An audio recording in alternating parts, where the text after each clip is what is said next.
이번에 나온 맥미니 M4는 무조건 깡통을 사야 합니다. 명확한 이유가 있어요. 안녕하세요, 김타치입니다. 제가 맥미니 M4 영상을 몇 개나 올리는지 모르겠네요. 그만큼 할 말이 정말 많아요. 이전에 맥미니 M4 영상, 그러니까 256에 16램 요 깡통을 추천한다고 영상을 올렸더니 댓글이 난리가 났습니다. 이렇게 말이죠. 근데 우리는 이런 거 다 따지기 전에 먼저 맥미니를 사야 하는 이유부터 생각해야 합니다. 가성비 때문에 사는 거잖아요. 공업 기준으로 깡통이 89만원이고 사실 89만원이 싼 건 아니지만 맥치고는 싼 겁니다. 뭐 이제 애플 생태계를 만들기 위해서 뭐 아이폰 쓰고 워치 쓰고 할 때 맥까지 있으면 정말 편하거든요. 제가 이전 영상에 만약에 집에 매직 키보드 마우스 없고 모니터가 없으면은 얘는 가성비가 아니다 라고 이야기했는데 맞습니다. 제가 앞서 이야기한 거 다 사면은 가성비가 아니에요. 가격이 너무 오르기 때문에 있는 사람에게는 가성비 제품이 되는 거고, 만약에 없으면 뭐 맥북이나 아이맥 사는 게 저는 더 괜찮다고 생각하거든요. 자, 그럼 왜 깡통을 사야 할까요? 먼저 깡통 아닌 제품의 가격을 한번 볼게요. 램을 24로 올리면 30만원 추가, 32로 올리면 60만원 추가입니다. 용량을 512로 올리면 30만원 추가, 1테라로 올리면 60만원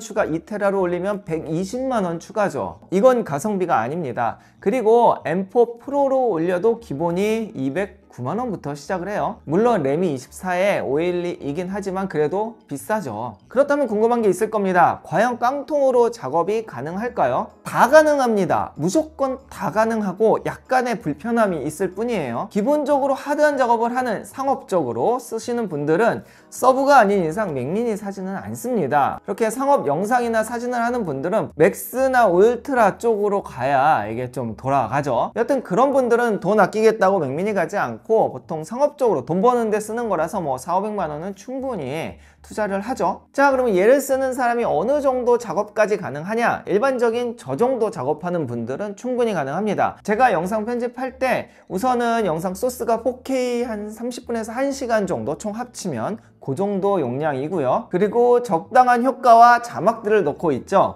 그리고 최종 결과물은 한 10분 안팎 정도의 결과물이 나오는 정도면 깡통으로 충분히 가능하다는 거죠. 여기서 가장 큰 문제는 바로 용량의 부족입니다. 아까 이야기했듯이 내장 용량을 1테라로 올리면 60만원, 2테라로 올리면 120만원의 추가금이 들어가기 때문에 가성비라 할 수 없고, 또한 뭐 1테라로 올린다 쳐요. 1테라 가지고는 또 사실 현실적으로 좀 부족한 이유가 있어요. 아까 이야기한 제 작업의 영상 프로젝트가 보통 한 200에서 300기가 정도 된단 말이에요. 그러면은 영상을 동시에 한 2개, 3개까지 가면은 작업이 안 된다는 겁니다. 그래서 1테라도 사실 좀 저는 부족한 감이 있다고 생각해요. 그래서 추천드렸던 게 썬더볼트 4 외장 SSD 인클로저 사용해서 용량을 올리는 방법을 말씀드렸죠. 이게 속도가 거의 내장 스토리지 정도 나오거든요. 구매할 때 우선은 인클로저 하나, SSD 하나 이렇게 별도로 사서 구성을 해서 사용을 해야 돼요. 저는 하기비스 제품의 이제 마이크론 제품 가장 싼 걸로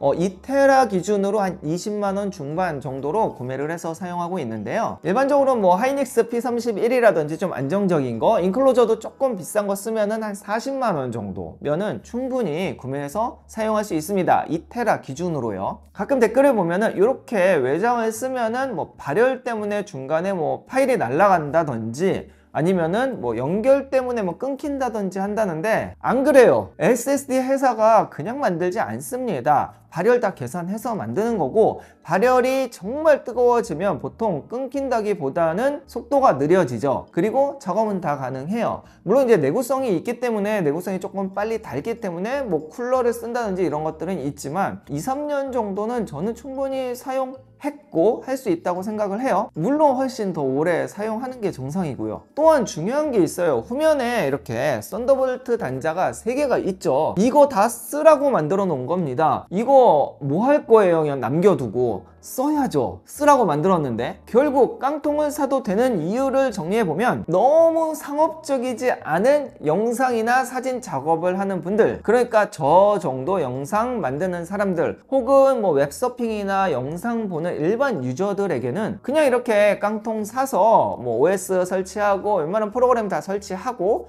그리고 필요할 때는 SSD 아까 이야기한 이런 인클로저 사서 연결해서 거기에서 작업하고 하면 충분히 사용 가능하다는 거죠. 이게 진짜 가성비입니다. 또한 자료 저장용으로는 썬더볼트 4 되는 거 필요도 없어요.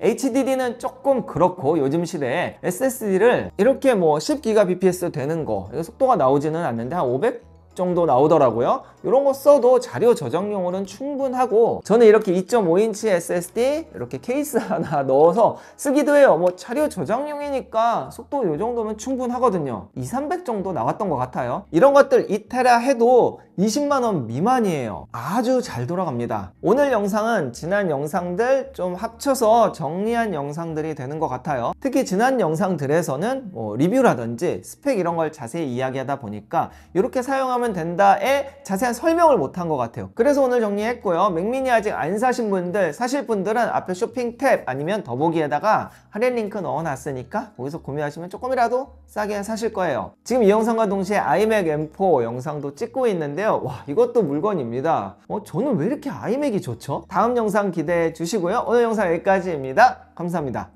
자, 이제 영상 끝났으니까 개인적으로 한마디 더 하면 좀 여유 있으면 512 사는 게 맞긴 합니다. 256으로는 프로그램 깔고 자료 좀 저장하다 보면 이제 부족할 때가 있어요. 물론 세콰이어에서는 이제 프로그램 자체도 외장에 설치할 수 있게 되어 있기는 한데 여튼 조금 편하려면 512 사는 게 좋기는 해요. SSD 속도도 256이 한 2000 정도 나오고 512 이상이 3000 이상 나오죠. 물론 이제 속도가 빠르다고 뭐 작업이 그만큼 빨라지는 건 아니기는 한데 수치적으로 빠르면 또 기분이 좋잖아요. 뭐 여튼 그렇다고요. 근데 저는 256 갖고 가성비는 256 맞습니다. 끝!